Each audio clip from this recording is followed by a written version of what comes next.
pemerintah dimanapun di dunia itu harus taat, patuh, dan mendengarkan apa kata para saintis. Saintis mengatakan bahwa bumi ini sudah sekarat, bumi ini sudah mengalami krisis iklim. Halo Sobat TVUI, pernahkah kalian membayangkan akan seperti apa bumi di masa depan jika kita tidak peduli pada krisis iklim yang terjadi saat ini? Atau pernahkah kalian membayangkan untuk ikut ambil bagian dalam gerakan menyuarakan isu selamatkan bumi? Greta Thunberg, seorang remaja asal Swedia, bahkan dengan beraninya memulai gerakan climate striking atau jeda untuk iklim secara global setiap hari Jumat. Tahun lalu, gerakan tersebut dilakukan secara masif di 139 negara pada tanggal 25 September 2019. Humanity is now standing at a crossroads. We must now decide which path we want to take. Kini, di tengah pandemi tahun 2020, bara semangat dalam menyuarakan urgensi krisis iklim tetap menyala meskipun dilakukan secara daring.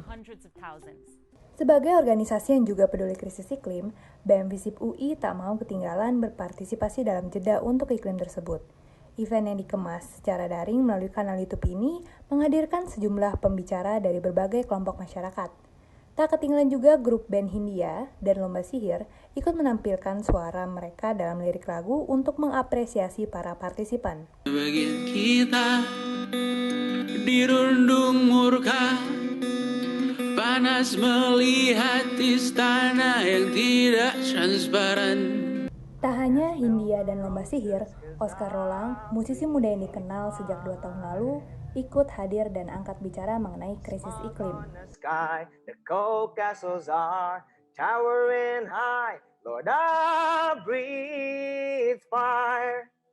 Devina, wakil kepala Departemen Sosial Masyarakat BEM Visip UI, mengatakan acara ini merupakan kegiatan rutin BEM Visip UI sejak tahun 2019. Selain itu, Devina mengaku sebagai mahasiswa, ia punya kesempatan yang lebih besar untuk menyuarakan apa yang dirasakan oleh mahasiswa, terutama dari segi keilmuan.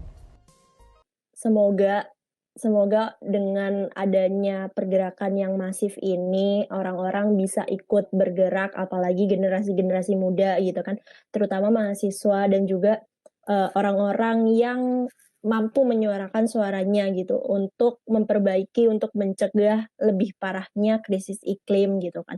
Kalau ditanya kenapa, karena yang hidup lebih panjang di dunia ini nantinya adalah orang-orang muda yang hidup sekarang gitu, anak-anak kita nantinya dan cucu-cucu kita nantinya. Sementara bagi Seto Lintang, staf Departemen Sosial Masyarakat BEM Visip UI, mahasiswa tidak hanya menyuarakan, tapi juga belajar mendengar. Kita seharusnya nggak 24/7 menyuarakan apa yang kita tahu dan bertingkah sebagaimana bahwa kita yang seolah-olah paling tahu gitu, tapi kita sebenarnya juga harus belajar untuk mendengarkan. Kita untuk belajar mendengarkan dan melihat fakta di lapangan bahwa ini loh yang sebenarnya terjadi gitu. Ini loh sebenarnya yang menyebabkan krisis lingkungan. Bagaimana sobat? Apakah kamu mulai tertarik untuk turut serta mengatasi krisis iklim? Yuk kita mulai dari diri sendiri, menjaga lingkungan di sekeliling kita. Aditya Amri, TVUI.